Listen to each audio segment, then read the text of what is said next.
ओम शांति। ओम शांति। ओम शांति। आज 2 फरवरी 2025 की अव्यक्त मुरली है। रिवाइज डेट है 31 दिसंबर 2003।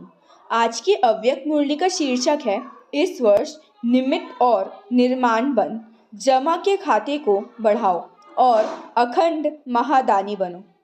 इस वर्ष निमित्त और निर्माण बन, जमा के खाते को बढ़ाओ और अखंड महादानी बनो। आज अनेक भुजाधारी बाप दादा अपने चारों ओर की भुजाओं को देख रहे हैं। कोई भुजाएं साकार में सम्मुख हैं और कई भुजाएं सूक्ष्म रूप में दिखाई दे रही हैं। बाप दादा अपनी अनेक भुजाओं को देख हर्षित हो रहे हैं। सभी भुजाएं नंबरवार बहुत ऑलराउंडर एवर रेडी आज्ञाकारी भुजाएं हैं। बाप दादा सिर्फ इशारा करते तो राइट हैंड कहते हैं, हाँ बाबा, हाजिर बाबा, अभी बाबा। ऐसे मुरब्बी बच्चों को देख कितनी खुशी होती है। बाबा को रूहानी फखुर है कि सिवाय बाप दादा के और किसी भी धर्म आत्मा, महान आत्मा को ऐसी और सहयोगी भुजाएं नहीं मिलती। देखो, सारे कल्प में चक्कर लगाओ, ऐसी भुजाएं किसी को मिली हैं? तो बाबा हर भुजा की विशेषता को देख रहे हैं। सारे विश्व से चुनी हुई विशेष भुजाएं हों, परमात्म सहयोगी भुजाएं हों। देखो, आज इस हॉल में भी कितने पहुंच गए हैं। आज हॉल में 18,000 से भी अधिक भाई बहनें बैठे हैं। सभी अपने को परमात्म भुजा हैं, यह अनुभव करते हो। फखुर है ना।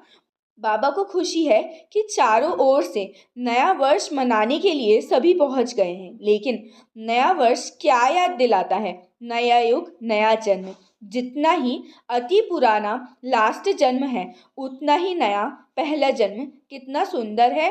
ये श्याम और वो सुंदर, इतना स्पष्ट जैसे आज के दिन पुराना वर्ष भी स्पष्ट है और नया वर्ष भी सामने स्पष्ट है। ऐसे अपना नया युग, नया जन्म स्पष्ट सामने आता है। आज लास्ट जन्म में है, कल फर्स्ट जन्म में होंगे, क्लियर है, सामने आता है। जो आदि बच्चे हैं, उन्होंने ब्रह्मा बाप का अनुभव किया। ब्रह्मा बाबा को जैसे अपना नया जन्म, नए जन्म का राजाई शरीर रूपी वस्त्र सदा सामने खूंटी पर लटका हुआ दिखाई देता था। जो भी बच्चे मिलने जाते थे वो अनुभव करते, ब्रह्मा बाबा का अनुभव रहा। आज बूढ़ा हूँ, कल मिचनू सा बन जाऊंगा। याद है ना, पुरानों को याद है। मतलब बाबा जो थे, ब्रह्मा बाबा, उनको जो अपना भविष्य जो राज्य पद है वो स्पष्ट दिखाई देता था। उनको सभी चीज़ों का विजुअलाइजेशन था और जितनी भी आत्माएं उनसे मिलती थी सबको यही अनुभूति होती थी। तो अब बाबा ने आगे कहा कि आप बच्चे इस वर्ष क्या करोगे। अब प्लान बनाओ कि नए वर्ष में क्या नवीनता लाएंगे। हिम्मतवान बनना है, हिम्मतहीन नहीं बनना। अब ऐसी और भी कई अन्य आत्माएं हैं, उनको परिवर्तन करने के लिए पहले आत्माओं को हिम्मत के पंख लगाओ। हिम्मत के पंख का आधार है अनुभव कराओ। अनुभव ऐसी चीज़ है, ज़रा सा अंचली मिलने के बाद अनुभव किया तो अनुभव के पंख कहो या पाँव कहो, उससे हिम्मत से आगे बढ़ सकेंगे। इसीलिए विशेष इस वर्ष निरंतर अखंड महादानी बनना पड़े। अखंड मनसा द्वारा शक्ति स्वरूप बनाओ। महादानी बन, मनसा द्वारा, वाइब्रेशन द्वारा निरंतर शक्तियों का अनुभव कराओ। वाचा द्वारा ज्ञान दो, कर्म द्वारा गुणों का दान दो। सारा दिन चाहे मनसा, वाचा, चाहे कर्म, तीनों द्वारा अखंड महादानी बनो। समय प्रमाण, अभी दानी नहीं, कभी कभी दान किया नहीं, अखंड दानी, क्योंकि आत्माओं को आवश्यकता है। तो महादानी बनने के लिए पहले अपना जमा का खाता चेक करो। 4 ही सब्जेक्ट में जमा का खाता कितनी % में है। अगर स्वयं में जमा का खाता नहीं होगा तो महादानी कैसे बनेंगे।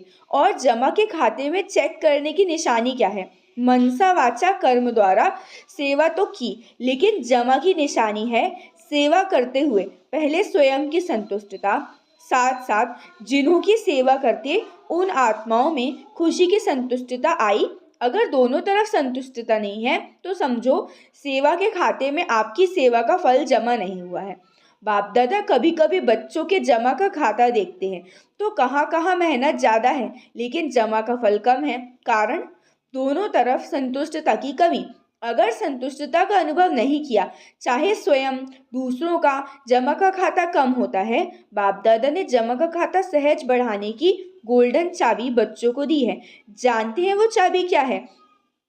तो उसकी जो चाबी है, कोई भी मनसा वाचा कर्म, किसी भी सेवा करने के लिए एक तो अपने अंदर निमित्त भाव की स्मृति, निमित्त भाव, निर्माण भाव, शुभ भाव, आत्मिक स्नेह का भाव, अगर इसी भाव की स्थिति में स्थित होकर सेवा करते हो तो सहज आपके इस भाव से आत्माओं की भावना पूर्ण हो जाती है।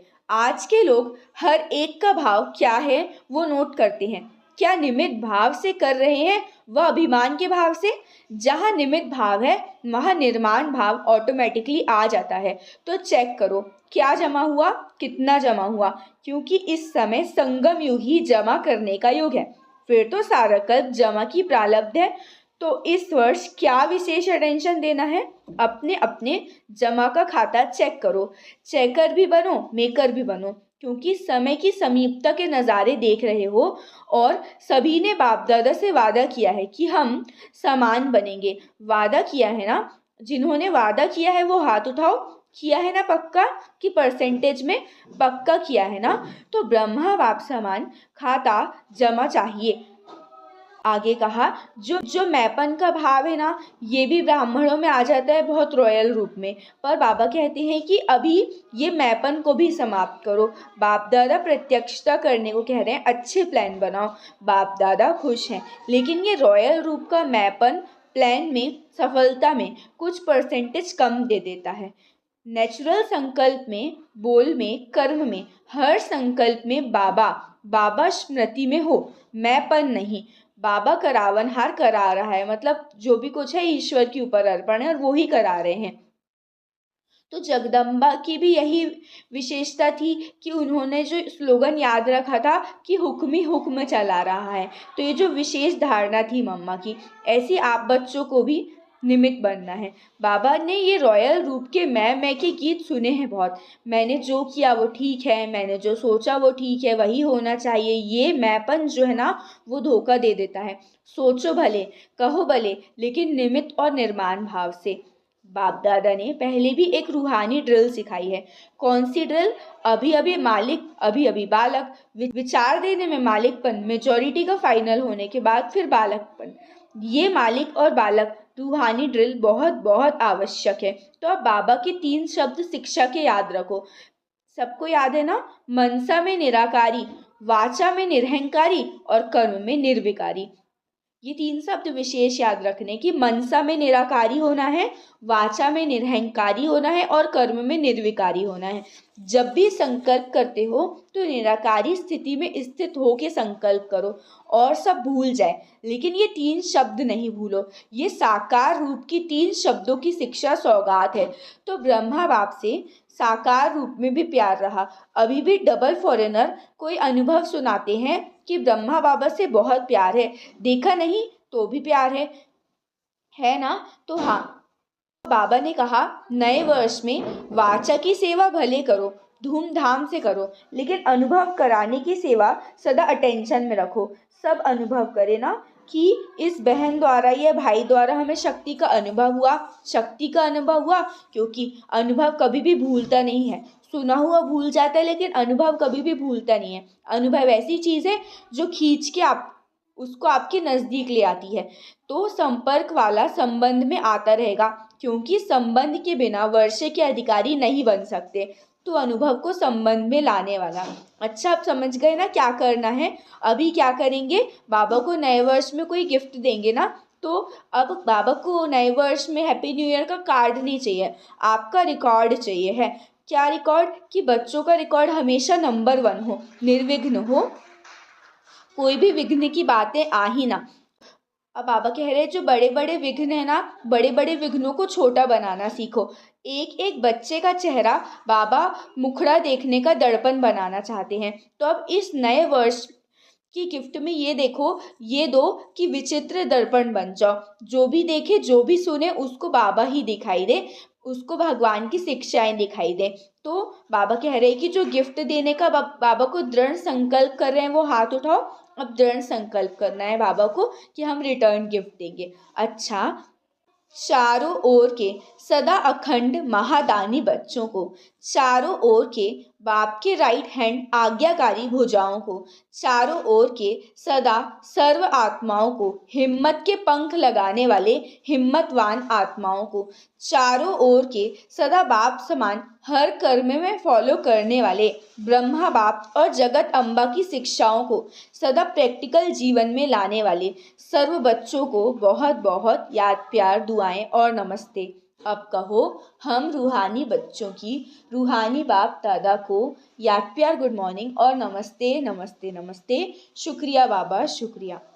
आगे बाबा ने कहा है कि अब आप सुखदाता के बच्चे हो ना, तो मास्टर सुखदाता हो, सुख स्वरूप हो, तो सदैव खुशी और सुख के, शांति के झूले में झूलते रहो। इस पुरानी दुनिया की मिट्टी में पाँव नहीं रखना, उपराम स्थिति में रहना, आप भी खुश रहना और औरों को भी खुशी बांटना। ओम शांति। आज का वरदान है, फरिश्तेपन की स्थिति द्वारा बाप के स्नेह का रिटर्न देने वाले समाधान स्वरूप भव। फरिश्तेपन की स्थिति द्वारा बाप के स्नेह का रिटर्न देने वाले समाधान स्वरूप भव। विस्तार, फरिश्तेपन की स्थिति में स्थित होना यही बाबा के स्नेह का रिटर्न है। ऐसा रिटर्न देने वाले समाधान स्वरूप बन जाते हैं। समाधान स्वरूप बनने में स्वयं की व अन्य आत्माओं की समस्याएं स्वतः समाप्त हो जाती हैं। तो अब ऐसी सेवा करने का समय है, लेने के साथ देने का समय है। इसलिए अब बाप समान उपकारी बन पुकार सुनकर अपने फरिश्ते रूप द्वारा उन आत्माओं के पास पहुंच जाओ और समस्याओं से थकी हुई आत्माओं की थकावट उतारो। आज का स्लोगन है, व्यर्थ से बेपरवाह बनो, मर्यादाओं में नहीं। व्यर्थ से बेपरवाह बनो, मर्यादाओं में नहीं। अव्यक्त इशारे शीर्षक है, एकांत प्रिय बनो, एकता और एकाग्रता को अपनाओ। आपस के संस्कारों में जो भिन्नता है उसे एकता में लाना है। एकता के लिए वर्तमान की भिन्नता को मिटाकर दो बातें लानी पड़ेंगी। एक नामी बन सदैव हर बात में एक का ही नाम लो, साथ साथ संकल्पों की, समय और खजाने की इकोनॉमी करो, फिर मैं समाकर एक बाप में सभी भिन्नता समा जाएगी। अच्छा, ओम शांति, ओम शांति, ओम शांति।